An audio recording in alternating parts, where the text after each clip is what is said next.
In the early years of the 21st century, terrorism was used by governments across the world as a pretext to scare their populations into submission. Life became a surveillance grid nightmare, with every individual's actions ruthlessly catalogued and recorded by the state. Secret arrests, checkpoints, and warrantless searches spread. The final incremental march of the police state, culminating in open martial law. This is the story of how the elite sold their people into slavery and scared the once proud and brave people of the West into submitting to being cannon fodder in wars for world domination.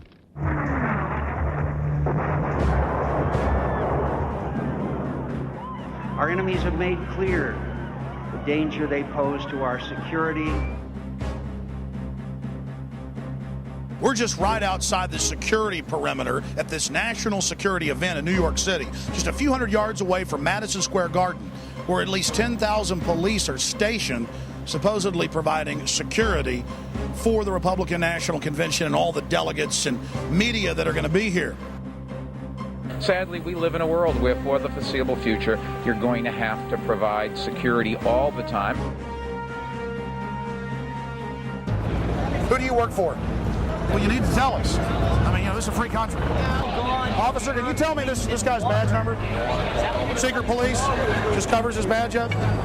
Secret police in America. This is what's called ambush journalism, and I disrespect you for that as well. So thank you and goodbye. The ritual? It's none of your damn business. We're also going to be talking to the protesters and finding out if the protesters are discussing real issues or if it's more of this phony left-right paradigm. On Monday, that Zogby poll was released that showed 50% of New York City residents believe the government had foreknowledge and made a conscious decision not to intervene. 50% of the people who live in New York believe that. Both candidates are cousins. They're skull and bones. They're bringing in big government and tyranny. The evidence is clear. The military-industrial complex was intimately involved in 9/11. Many of the nearly 2,000 protesters arrested over the past few days have been taken to an old bus depot on Manhattan's West Side. We should call this facility what it is, and it's a concentration camp. It's the Pier 57 concentration camp. Oh yeah, folks. We're in the middle of it now.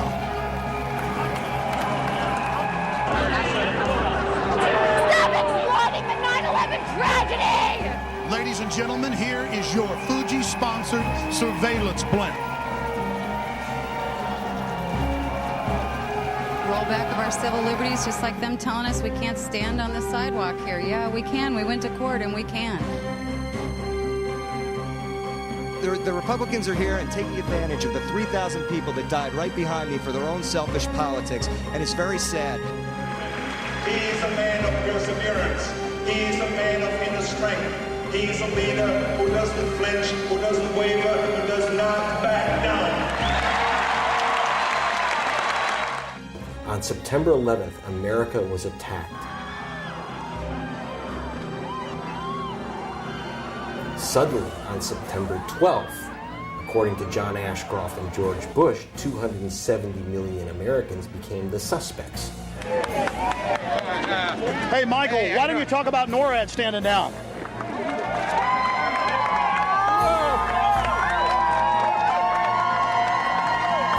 Why don't you talk about NORAD standing down, Michael? Why not the really hardcore 9/11 issues?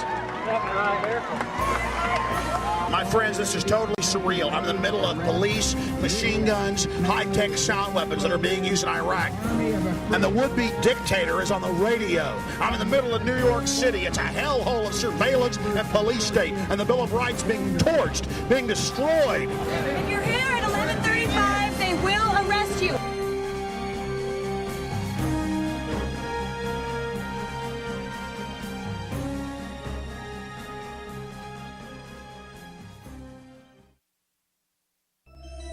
We traveled to New York to see the elite in action, but what we chronicled shook us to our very core. We were witnesses to the elite's ideology, to their mindset, their vision, their philosophy, and the martial law system that they are constructing, not just for the American people, but the population of the world.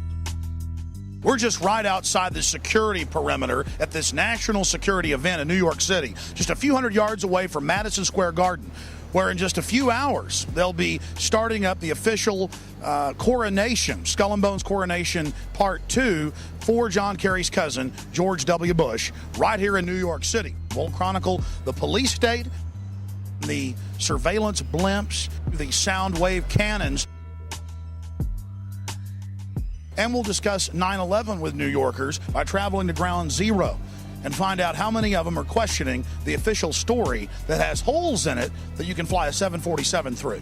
You were saying that a lot of people aren't on the street now. What percentage of New Yorkers have left town? Maybe about 50. 50% have left? Yeah. Are New Yorkers happy about the RNC coming to town? They don't. They're not happy? Sir, what percentage of New Yorkers like Bush and like the convention being here? I think about 10%. What does the other 90% think? They left city. Everybody here. Everybody's gone? How many, like 10% of the city's left? Half the city? What would you say is left? 80%. 80% has left? We'd been in New York about an hour before we were threatened with arrest for having our video cameras in the subway. Any one of them. May I ask you what you're doing, sir? Okay, will you tell me again so I know what to do? I'm not telling you what to do. No, ma'am. That's all I am telling you is that you got cops climbing out of... Okay, you have a convention and you have a terror alert in this city. Yeah. Okay. Well, I mean, tell me so I know what to do. I don't know what you should do. Have a nice time. Okay, you want 34th Street. Okay, any train here will take you to 34th Street.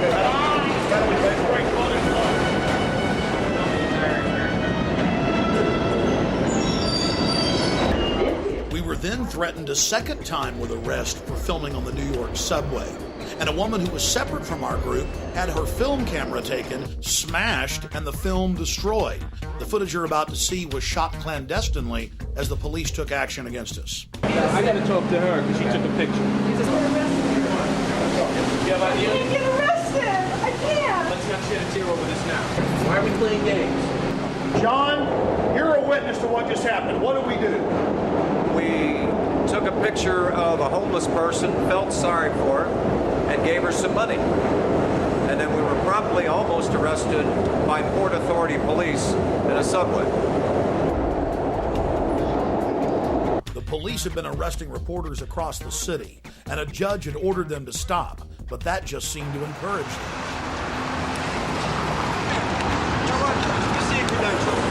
Take him out. How about we go to whoever gave those to you and get them revoked? I just asked you to do me a favor and not tape over it's here. It's my fault, sir. I'm his boss. No.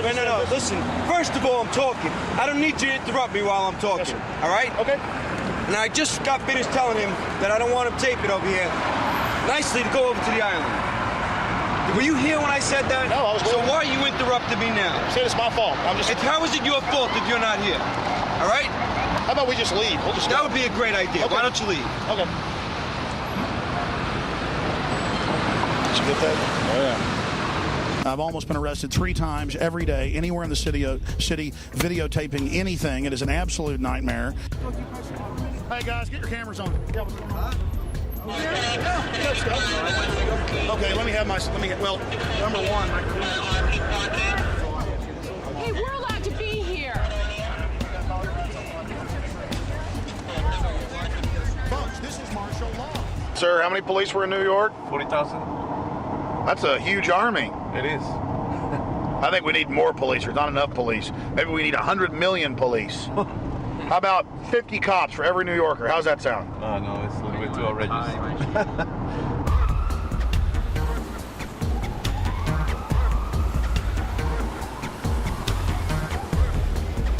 A few months ago, they had a new fake terror alert. Later, they had to admit it was fake, claiming that a couple of Muslim guys were down here trying to take photos and video of all of this because they wanted to attack it. And they said it was a brand new threat. But it turned out that it was over 4 years old. And then when we got here to New York for the convention, they busted 2 guys who supposedly were going to go after the subway. And then in that case, too, it turned out that that was fake, that wasn't real. But all of these are used to scare the population into submission and as a pretext to up the police state and the despotism.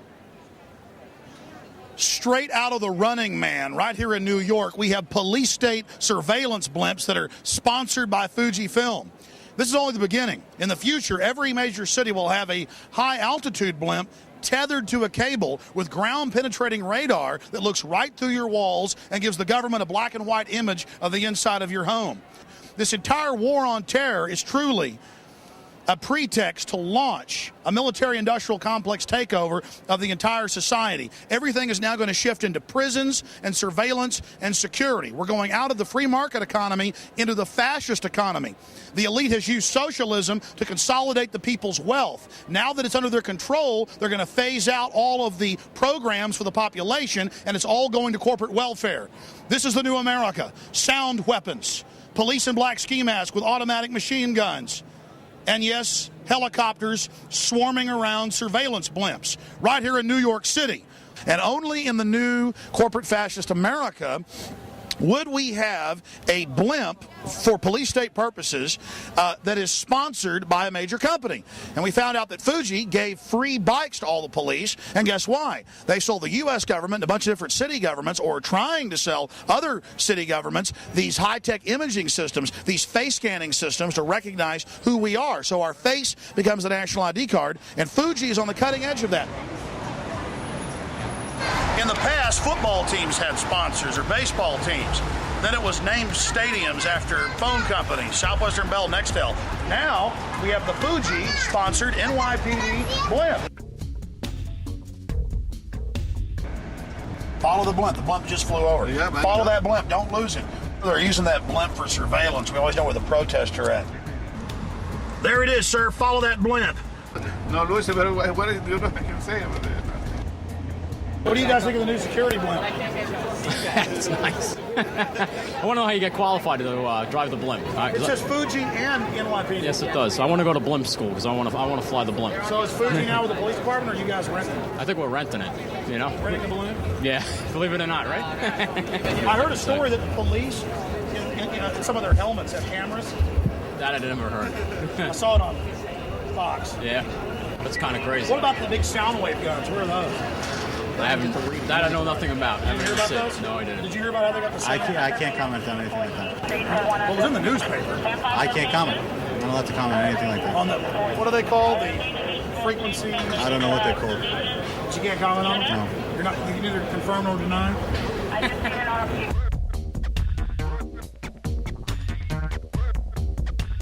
So it's going to be between 14th and 23rd Street, between 5th and 8th Avenue. It's going to be on 3 Street. We're trying to find out how many of these protesters actually know what they're talking about and know what real issues are. So we're going to now go down the road and get in front of the demonstration that's massing right now. Then it's going to march down towards Madison Square Garden. We'll be there covering it when they come marching in.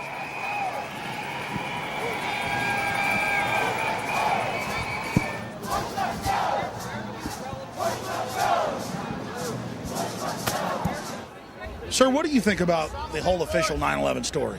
Our government appears to be to have had a lot of cooperation with the forces that caused it to happen.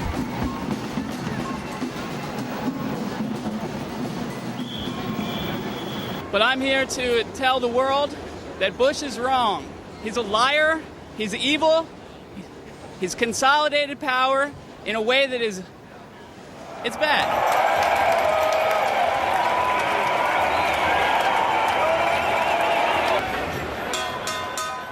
Now, as most of you know, we're not left-wing or right-wing. We're into freedom, the Bill of Rights, the Constitution.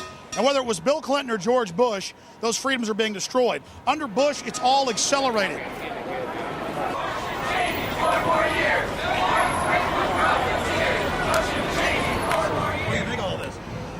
I think if they were going to have a convention, they could have picked somewhere better than New York. And it seems like Bush is trying to bind himself to the 9/11 tragedy. Do you have any comments on that? I was there, and anybody that's going to try and put themselves above the people that actually help pull those people out is not worth my comment, man. I was there.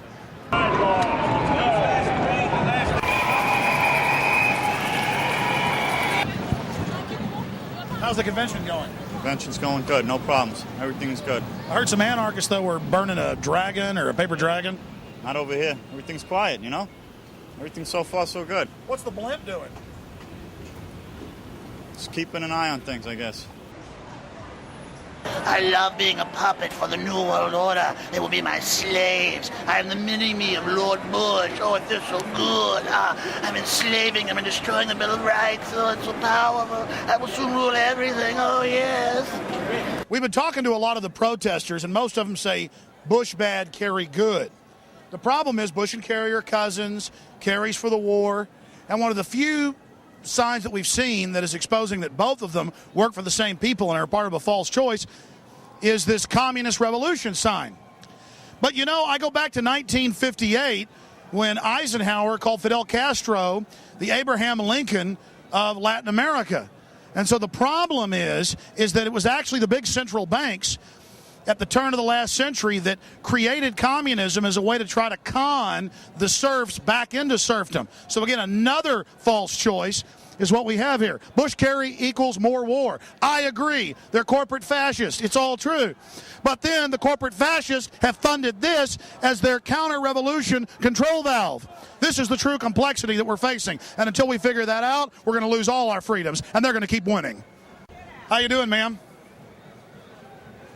Hey, I like the top part of your sign. I agree they're all controlled. Are you a communist? Go away. But it says communist revolution. I really don't want to stop bothering this lady. What are you worried about? What am I? I'm not. What did you say? I didn't hear you. How can you say that? How can I say what? Very nasty what you just said. Did you hear what he just said? Did you hear what this guy just said? He said something terribly nasty. That stuff doesn't work. You know, I don't know. This isn't the 60s. Look, he's trying to agitate. This is not going to happen. This doesn't work. This is not the 60s. Don't happen anymore. We're living in the. What I'm saying is, I'm saying. I don't know what you said, but I heard communism. On the side. Communism. You work for the U.S. government, don't you? This guy said over here, this guy's nasty. Boy, he is nasty. You are nasty. I said that the communists work for the big banks. Oh, the big banks. This man is from the big banks. He's from Chase Manhattan. See this? He isn't interested in information. He's actually interested in putting out disinfo. Chase Manhattan and Citibank. And Citibank and Chase Manhattan are part of capitalism. You see, ladies and gentlemen, this is the communist for you. All disinfo, all propaganda. It's all part of capitalism. It's all part of capitalism, isn't it? You're a capitalist. You're a capitalist. You're a capitalist. The U.S. government admits they put Mao in. Capitalist. U.S. government admits they put Mao in. Capitalist. You're a capitalist, are you? How much money do you have on you if you're a capitalist? Free markets? What does that mean? You're capitalist masters. What does a free market mean? What's a free market? How long have you been a person? How long have you been a jerk? Right. How long have you been a jerk? How long have you been a jerk? How long have you been a jerk? How long have you been a jerk? Do what, mate? Grow up. Who should? You should, asshole. Grow up. No, I'm trying to find out. I agree with the top. Trying to find anything. I'm trying to be a disruptive jerk. Why don't you grow up and get out of here, please? Bush-Kerry equals more war. I agree with that. Thank you. Good. But what I'm saying is that the communists were actually at the beginning funded by the same people. It's all consolidation. That's all I'm saying. Good. Thank you.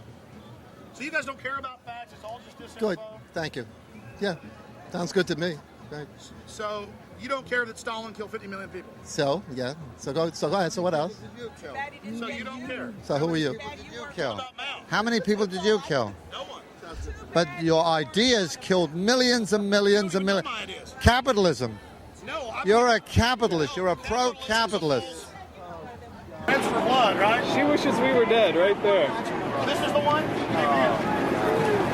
She's the one walking around saying she wishes we were dead. Replay it for yourself. She clearly says that too bad Stalin didn't kill us. So we see these communists down here who say Bush, Kerry, both equal war. And we go, yeah, we agree with you. But why are you for communism? Because communism actually, as Professor Carroll Quigley at Georgetown, Bill Clinton's mentor, said, was a creation of the big banks to centralize governments and con the people into a movement for the population that was really for the establishment. And they began to threaten to want to kill us. Some of it we got on tape, some of it we didn't. Hey, guys. How's it going? Tell us what you think about this. We're members of the Revolutionary Communist Youth Brigade. Tell us what you believe in. That's it, man. If you want to talk to us, you got to talk to us. You gotta talk to Stalin, in other words. If you want to connect an interview, we can hook you up with our spokesperson. You're not allowed to talk yourself? If you want an interview, you should talk to the spokesperson. Well, have fun. So your leaders don't let you talk yourselves? They've never been to the Soviet Union, Poland, or anywhere in the Eastern Bloc. Look at them. They're like 18 and 20. Come on. And you got these old... Who's that? Why don't you talk to some mainstream Americans? You're talking to everybody. Okay. Okay, we know where you're coming from. You're looking to to make people in Lima. No, sir. We're not mainstream media. We're actually trying to just make a documentary about all the different views that are at the convention. And everybody's been real nice to us, but communists, they always flip out when we try to talk to them. So now it is becoming an issue with them because they're so ridiculous. Documentary on all views. You're very biased. Probably work for Fox. Yeah, I probably work for Fox. That's right. Okay, get lost. You only knew how ridiculous that was, sir. I've exposed George Bush for carrying out 9/11. I've exposed Bill Clinton. They all work for the globalists. And the globalists funded you little people. You guys need to wake up. Sir, a lot of New Yorkers have said, and the polls show 80% don't want Bush to have the convention here, but they're doing it.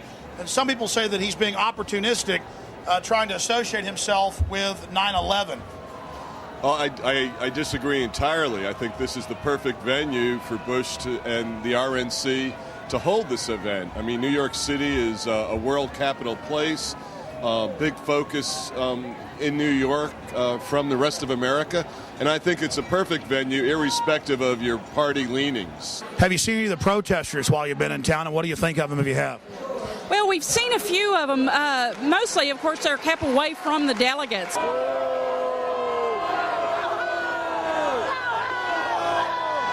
But to me, they're not New Yorkers. There's people that have come in and are trying to make New Yorkers look bad.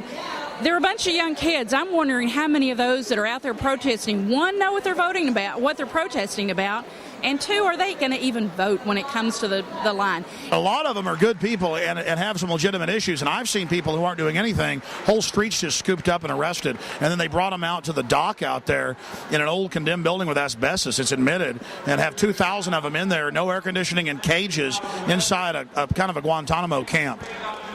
Well, I don't know of any of those issues and facts. If you're going to protest and there's a lot of security, this is just not the way to do it. Protest in another venue other than this. I firmly believe in the right to protest, but this is just not a good place to do it. We've had too much problems in this city to bring more problems to this city. September 11th for a reason as a selling point. This nation was scared to death when those towers went down. The term for it is called waving the bloody shirt. I thought it was manipulative. Get people appealing to people's emotions rather than their reason. I think they took advantage of a bad situation. So why are you out here? I'm from California and helping your documentary. We're here to protest the protesters. We're here to tell them they're just a bunch of leftist ingrates who are taking advantage of living in America. America is free because people have bled for this country. And we want a strong America, much like we want a strong police department, or we're going to have thugs ruling the streets. We want a strong police, which keeps it safe. We want a strong military, which keeps a good country. Yeah, the same Bible that the president is going to put his hand on that says no same-sex marriage. What are you doing hanging around a bunch of right-wing Christians? What are you guys doing hanging around us? This isn't Berkeley, pal. This isn't Berkeley, buddy. You can't spell Berkeley. How can they leave the borders wide open but then take our liberties? I'm all for closing the borders. Are you kidding? I'm from California. Our hospitals are costing us $80 for an aspirin because illegal aliens are going into our hospitals. I don't understand what the word is. Well, why hasn't Bush done something? Well, I would like to see him do a lot more with stopping those people from coming over our borders. I don't know what the word illegal and illegal alien means if we don't stop them. America is a great country. We annihilate our enemies. Would you please get that dog out of here? There are homosexuals here in New York. You're liable to think that's a gerbil on steroids. Let's be more sensitive. Where's PETA when you really need him? If those people are going to be in heaven back there, if those people are the ones who have armaments on their poster and everything, if they're going to be in heaven, I'm ready to go to hell. This New York is a good example, folks, of what you're going to get in your city, this complete control grid, this locked down city where everything is commercialized, whereas you did that bit on your show where they know what you're going to eat before you're going to eat it. You hear about those guys, thought criminals. They're going to blow up something. They have no weapons. Well, and this is the thing, Alex. A lot of these people down here, they want democracy, and it's amazing how they've been conditioned to ask for their own enslavement. It's all they know. They don't understand this is a republic. Look at all of this. I mean, you'd think these people were very informed. Explain the difference between a republic and democracy. Well, I mean, basically, the democracy is mob rule, and what these people don't understand is that if 51%, whether they're corporate, whether they're Bushites, whether they're Mexicans, decide their fate, then so be it. That's what they're asking for. We're in New York, ladies and gentlemen. Streets are jammed. My friend just called me, and he's right there with Michael Moore right now. I mean, I'm on 10 minutes. I want to say. Just tell me, and I'll put it in. Okay, cool. All right, cool. That's awesome. Thanks. Michael Moore is inside there. Now we're going to answer a question. Did Michael Moore expose the truth about 9/11, or did he whitewash it? You know, George Bush has said that anybody that has any connections to Al-Qaeda, should be arrested. Well, no one has greater connections to the Saudis and the House of bin Laden than the Bushes. They've been in business together for decades. George Bush actually started his first oil company way back in 1976 with a member of the bin Laden family and with their funds. The Bushes used them to go after the Soviets back in the 1980s. And bin Laden, according to a Senate report, was actually used to attack the Serbs back in the late 1990s. So when the Serbs fought back, they could say, oh, look, see, they're a bunch of terrorists. We've got to go in and take out the Serbs. My friends, the government had complete and total prior knowledge of the horrible events that happened here. And at the bare minimum, they allowed this tragedy to take place as a pretext to scare the population into total abject fear and then submission. In his film Fahrenheit 9/11, Michael Moore doesn't even talk about things that MSNBC and the Associated Press have reported on. That Osama bin Laden's code name in the CIA was Tim Osman. That he was a CIA asset trained in the 1970s and used against the Russians in the 1980s in Afghanistan. Then, of course, he helped against the Serbs in the late 1990s. Over and over again, Osama bin Laden has been used as a tool of the U.S. government and its interest. Anytime they need to create a crisis anywhere on the planet, bin Laden comes to their rescue as the fire starter they need to create the crisis so they can offer their solution. Or why didn't he talk about the huge 9/11 truth movement that sprung up right after 9/11, made up of hundreds of the victims' families of September 11th, alleging government involvement in the attacks? Why didn't the film talk about the official U.S. government plan to carry out terror attacks in America and blame it on foreign enemies? Operation Northwoods.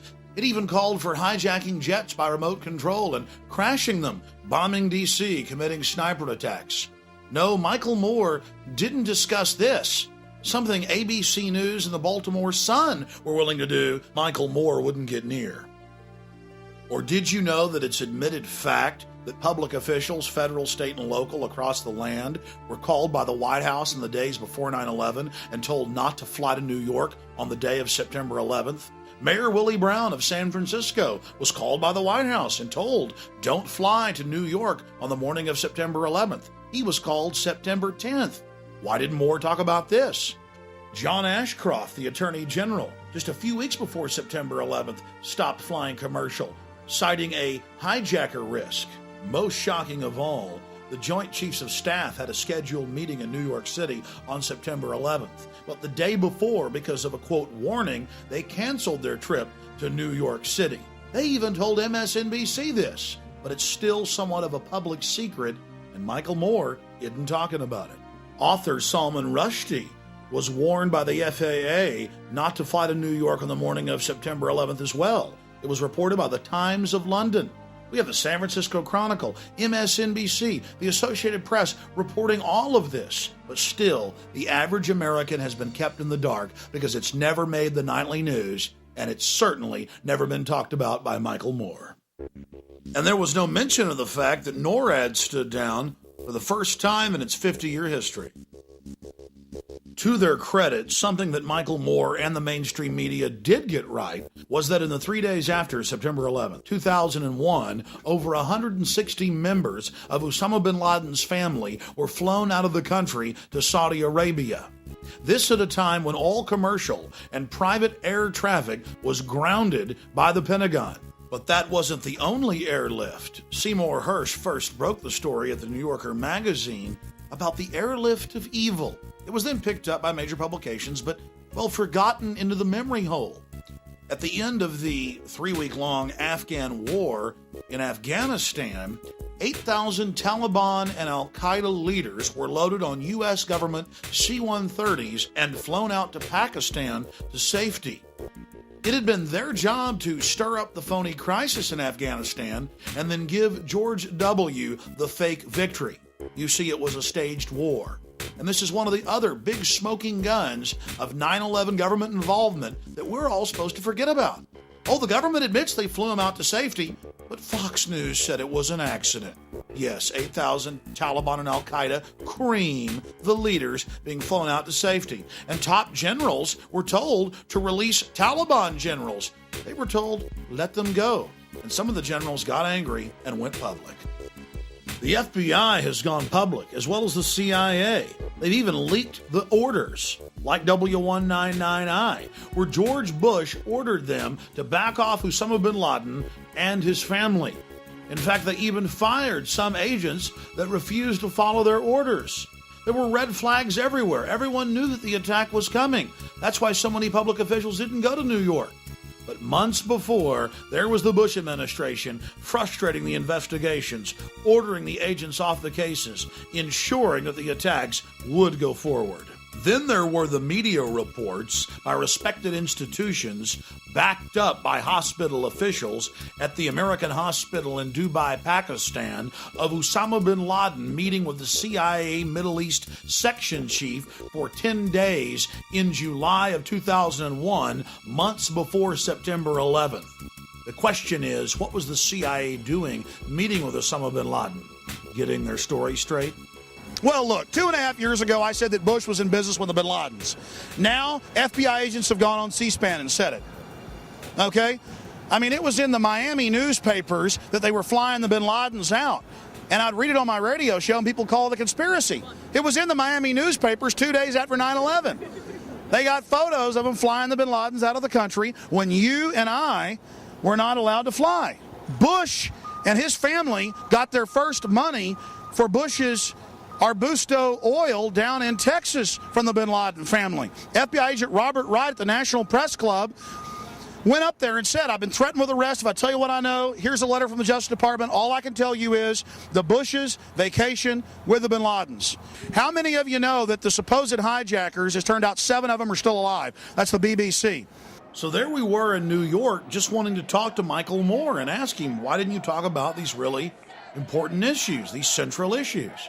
And in between his bodyguards coming over and shoving on us and telling us not to videotape him through the window, we began to realize that Michael Moore really does George Bush a favor. In his film, he acts like Bush is just some idiot who accidentally allowed 9/11 to happen because he was on too many vacations, out fishing too much. Oh, no, that wasn't the reality. The reality is Bush and his corporate interest stood to gain from 9/11. And Michael Moore is covering up those facts. You don't want to let him eat, and once he eats, you can take his picture. Do you like your phone ringing when you're eating dinner? I'm not calling him.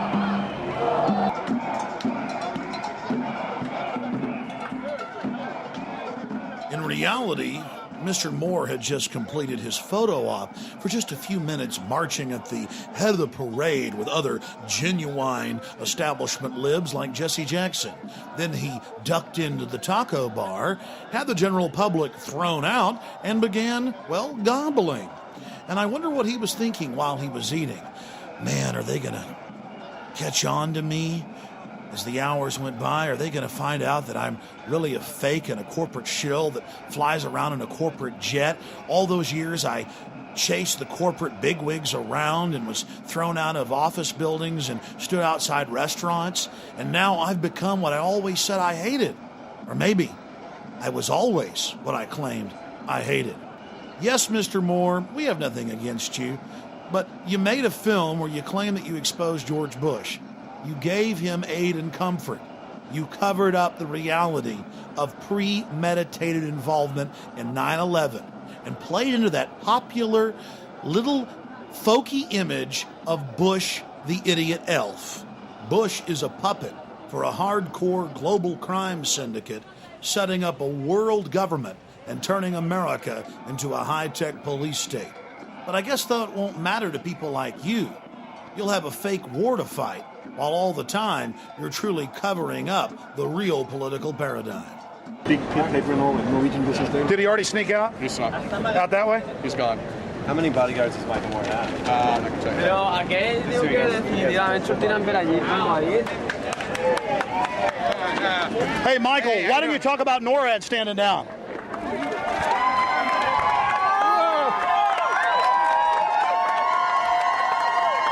Why don't you talk about NORAD standing down, Michael? Why not the really hardcore 9/11 issues?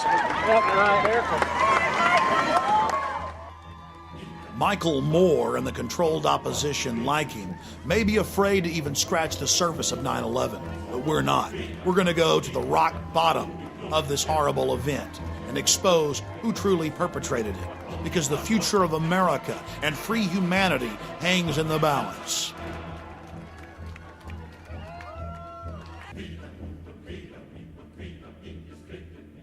My name's Greg Palast.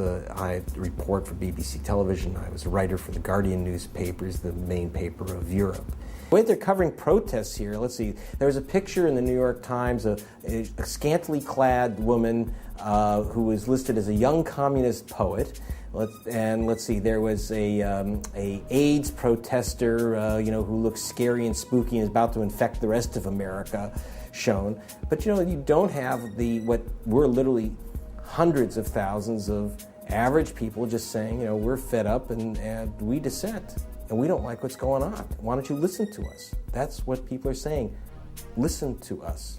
We have a very interesting summer camp here in New York, 2,000 people locked up in a condemned building out on the pier. While the police say they've arrested 300, there are 2,000 being detained. What we see in Baghdad becomes in New York this week, Baghdad Light. So instead of heavy tortured shackles, you have plastic handcuffs, but it still has the same purpose: keep the population in line. This is not the United States of America that we pledged allegiance to as little kids. We were very proud of the First Amendment, and you could dissent in the USA, and now suddenly dissent is becoming, they're labeling dissent as unpatriotic. We're in New York City, right here on the Hudson River.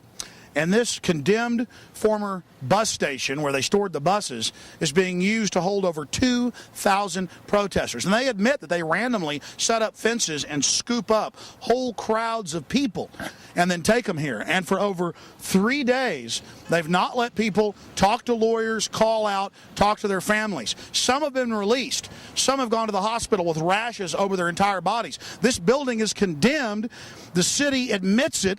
The bus union wouldn't allow them to use it years ago, so they turned it into an emergency police facility. It's full of asbestos, chemicals, oils from decades and decades and decades in this 70-year-old building, and the average stay for someone scooped up in there is over 24 hours. The city even admits that.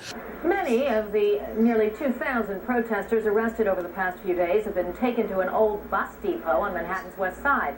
But now the use of Pier 57 as a temporary holding facility is stirring up some controversy of its own. Protests are being held there to spotlight conditions. Some of those being detained say they're getting sick. There are reports of cramped conditions, rashes, chemical burns, and difficulty breathing. We should call this facility what it is, and it's a concentration camp. It's the Pier 57 concentration camp. The mayor has the nerve, and the police commissioner has the nerve to allow this to happen, to actually stick people in an oil-filled garage with asbestos. The orange nets are about 4 feet high. They're used in construction to wrap construction sites so people can't get in or out. And the police just bring them around you and you can't escape. I've been promoting that idea that we're heading for a fascist dictatorship here. And obviously people are beginning to go, I'm beginning to think you were right. And I think tomorrow we got to get everybody out there at Ground Zero between 1 and 6 p.m. to try to get the truth brought out, to urge Eliot Spitzer to reopen this case. Now you're going to learn the truth about 9/11 that others dare not tell you. We're here at Ground Zero, and a big protest is gathering and preparing to march across town. And behind us, you can see the militarized police are massing for a response if there's any type of problems that develop. This is a hallmark of a society in decline, where you have peaceful protesters showing up at Ground Zero calling for peace, and you have police officers not with just non-lethal weapons, but with fully automatic rifles. You see the founding fathers, they stood up. They were 4% at the beginning, and they said no to the redcoats and no to the establishment. And Mark Twain said, in the beginning, a patriot is a scarce man. He's hated and feared. But in time, when his cause succeeds, the timid join him, because then it costs nothing to be a patriot. And we're looking for patriots that know what the Bill of Rights and Constitution says, and that can see all of this and know that it's a fraud. Get that guy. He's trying to take pictures of me. He's got you already rolling. Hey, get him. Gonna make you a star. Better hold it up there all day. You with, buddy? Have a nice day. Huh? Have a nice day. No, seriously. I have a job to do. You're going to interfere with my job, then we're going to be in problems. Hey, okay? really, sir, you shouldn't touch me. You need to identify yourself. You know in the state of New York that's assault, what you just did. And I'm asking you a question, sir. Why are you harassed? Who do you work for? You work for City of New York just to document people? Huh? Excuse me. Well, you need to tell us. I mean, this is a free country. Alex? Excuse me. Excuse me. I mean, this is disgusting. Get some more of this guy. Well, there's your badge. Can we have your badge number, please? Nope. Get my boss over there. Who's your boss? Any one of those people. Boss on. Do you think God is a conscious being? Sir, can you tell me this guy's badge number? Secret police just covers his badge up. Secret police in America. Out photographing people.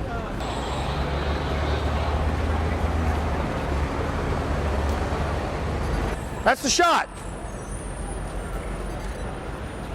That's the shot right there. Get it. There he is. Get it. Infowars.com. See yourselves. You're going to look good. Everywhere we traveled in New York, secret police videotaped and took photographs of us. But it wasn't just our crew. It was the mainstream media and the general public at large that were being photographed. But the worst area of all was Ground Zero, where the police took photographs of protesters and attempted to intimidate them as well. The police photographing the citizens is bad enough, but across the country we've caught the military photographing the public, as well as working with the police at football and baseball games, searching people's goods. Why, in Alabama, the Alabama Defense Force comes out, forms cordons around whole cities during different festivals, and searches every man, woman, and child, training them how to live in a high-tech police state. And now our police themselves are beginning to turn into the military. And guess what the military does? They fight an enemy. They are set up to kill people and break things.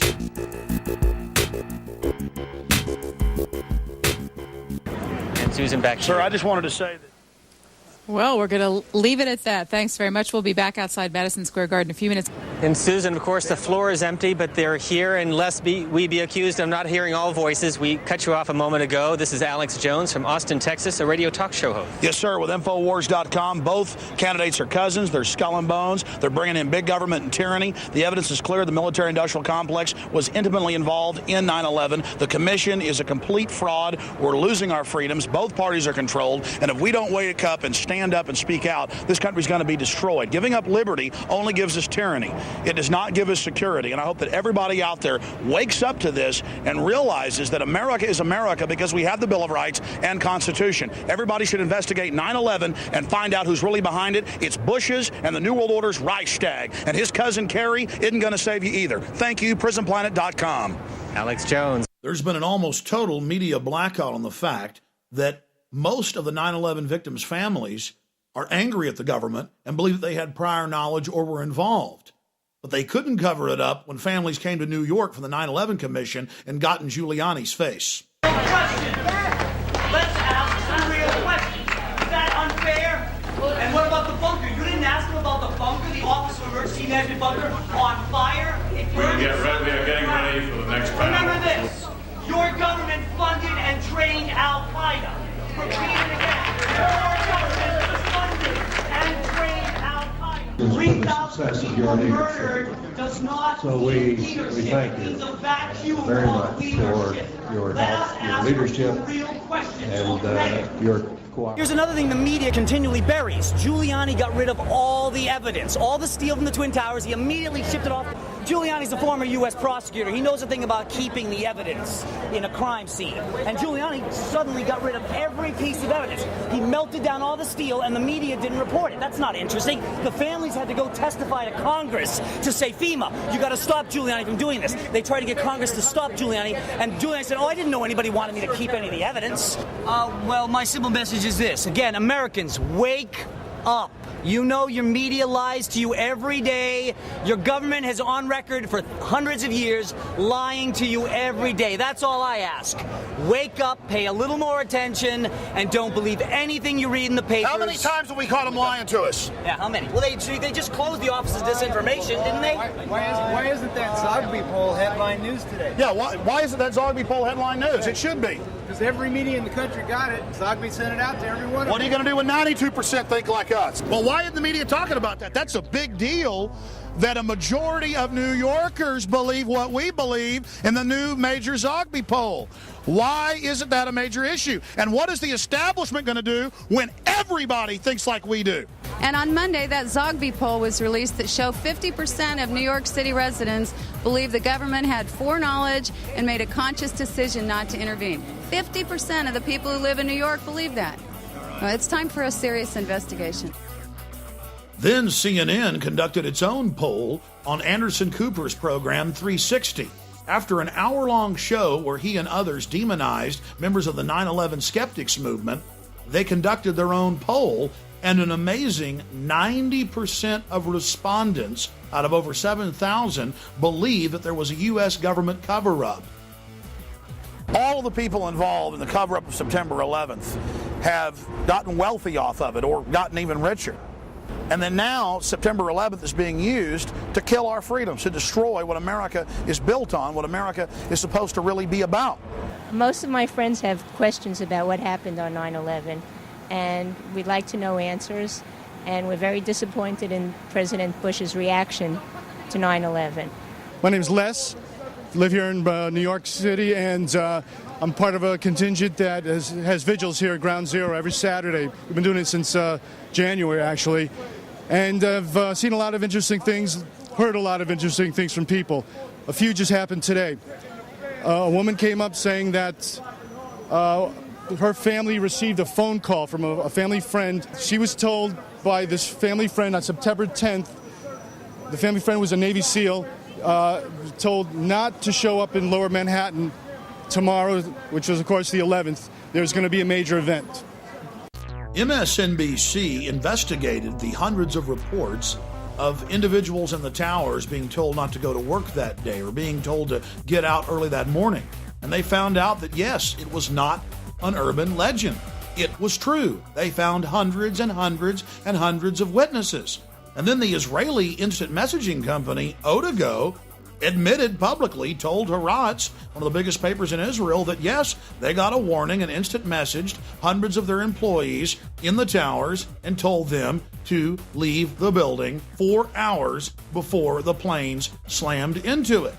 This is on the record and cannot be ignored. Students pointed up at the towers and told their school teachers in the weeks before 9/11 that those buildings are about to come down. They're about to be destroyed.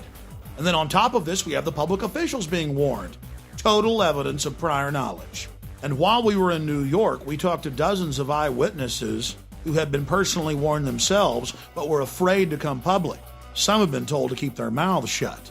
I was a rescue worker. I will say that I spoke to a cop on 9/11 who said that it was going to come down. I don't know how he knew that. He did tell me before it happened, before the fact that it was coming down. The widows from the police department and the fire department were standing at the new school in back for the 2 days, and they were screaming at the media, please pay attention. We got phone calls. We listened that their husbands or their children were saying there's explosives coming on like the 23rd, 26th floor before the buildings went down. And the media started laughing and said, we have no time to hear you.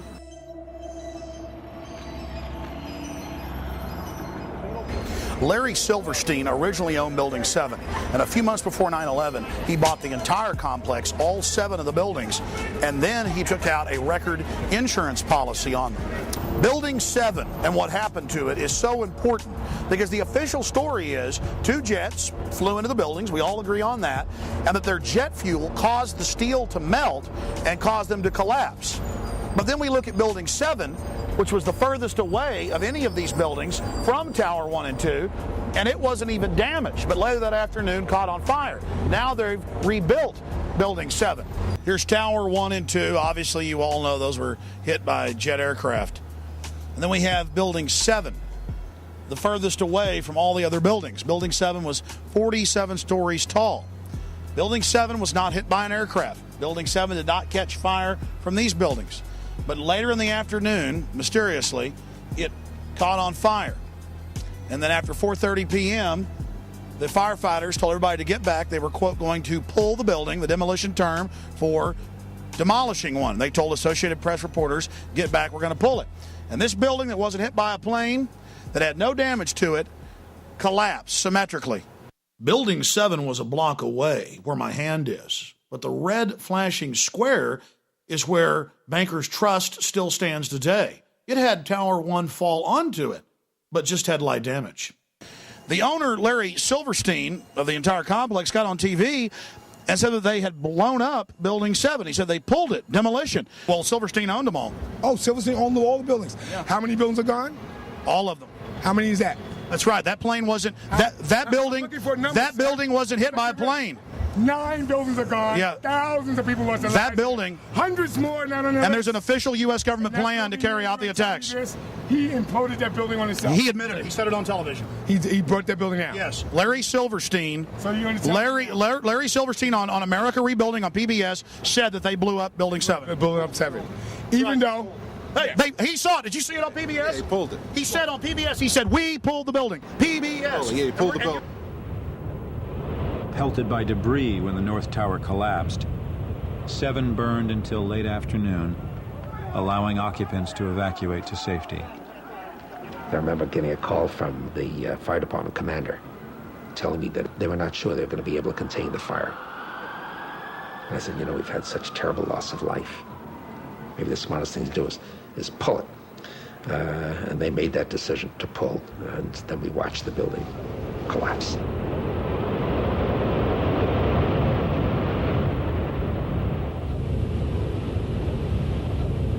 Yeah, he said we're going to pull. He said we're going to pull the building. Silverstein said we're going to pull the building. And we got the firemen saying they pulled it. I mean, Silverstein goes on PBS and says it, and we're the weirdos when he says it on TV. Unbelievable. Let's see that one more time. Maybe the smartest thing to do is pull it. And they made that decision to pull, and then we watched the building collapse. It takes demolition experts weeks to prepare for the destruction of a building. How do they do it on 9/11 in just a few hours? In the tragic days after 9/11, many prominent engineers across the world went public and said there's no way that fire destroyed any of those buildings. It's never happened to a modern building. Buildings have burned for 6-7 days before, and it hasn't happened. The answer was hidden in plain view. Larry Silverstein went on PBS and said that they had pulled the building, demolition term for destroying it. In fact, the local public radio station was told that they were going to demolish Building 7. But since then, the public has been told to be quiet, not to ask questions. And the government hasn't even given us an official story of why Building 7 fell. They say they think fire caused it to fall. And in case you're wondering what pull it means, here's another example, where they again use the term pull it to mean controlled demolition of buildings. Months after 9/11, the remains of 4, 5, and 6 were destroyed. Here's a clip from the same PBS documentary, where the head of engineering for the city of New York describes pull it as a controlled demolition. By mid-December, the Department of Design and Construction had leveled World Trade Center buildings 4 and 5. Hello? Oh, we're getting ready to pull Building 6. We have to be very careful how we demolish Building 6.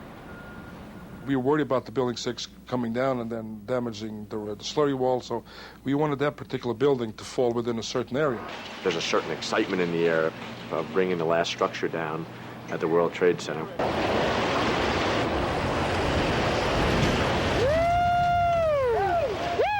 Seconds after 7 collapsed, this is what Dan Rather had to say about it. Large building. In most other cities, it'd be one of the largest buildings in town, probably. Trade Center Building 7 has collapsed. Now, here we're going to show you a videotape of the collapse itself. Describe that. Now we go to videotape, the collapse of this building.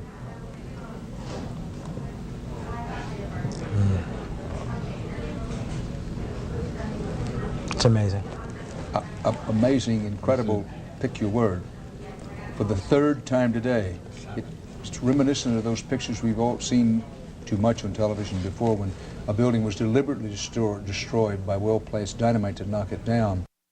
Just in case you missed it, here it is again. Deliberately destroyed by well-placed dynamite to knock it down. Deliberately destroyed by well-placed dynamite to knock it down. This is a photo taken 1 second into Building 7's collapse. Notice the crimp. If we look at other controlled demolitions, we see that they first blow one of the central columns so the building falls in on itself. If you don't do this, the building falls outward and has a wider collapse radius and can damage surrounding structures. This was not the case with Building 7. Building 7 had a classic crimp or wedge. Its central column was blown out first, so it didn't structurally damage buildings just a few feet away from it. Building 7, while I was listening to live feed from our local public radio station later in the afternoon, they talked about Building 7. Building 7 was fine. There was no airplane that hit it. And then they even began to ruminate on the air about demolishing the building. I said, well, I don't know. I mean, you can put out fires. You know, why would you talk about demolishing a building that, you know, it wasn't hit by anything? You know, the fires weren't bad or anything like that. What was in Building 7?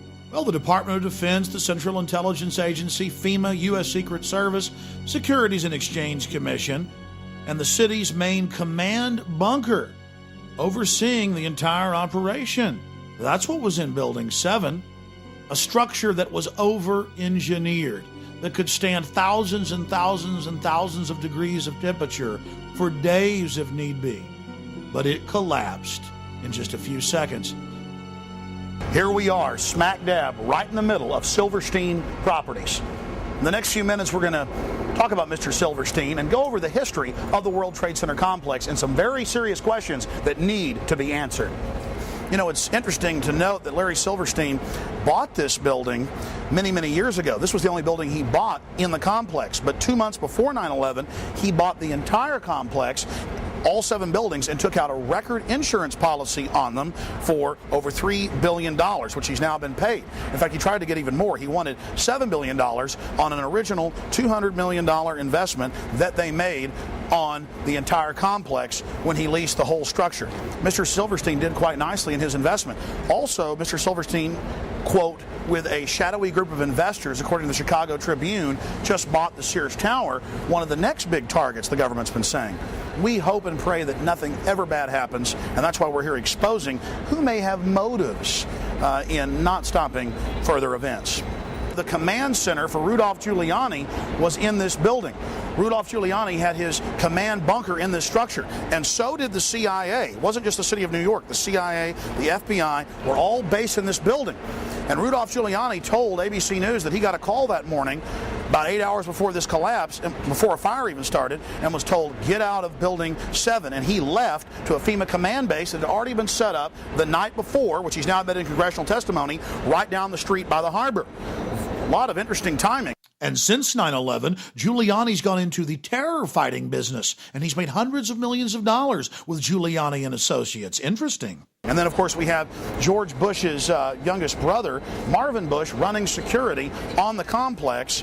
And, of course, his contract, by the way, ended on the morning of 9/11. So that's another interesting facet to all of this. None of it adds up. But guess who ran security on these buildings? Marvin Bush, brother of the president, son of the former president, the former CIA director.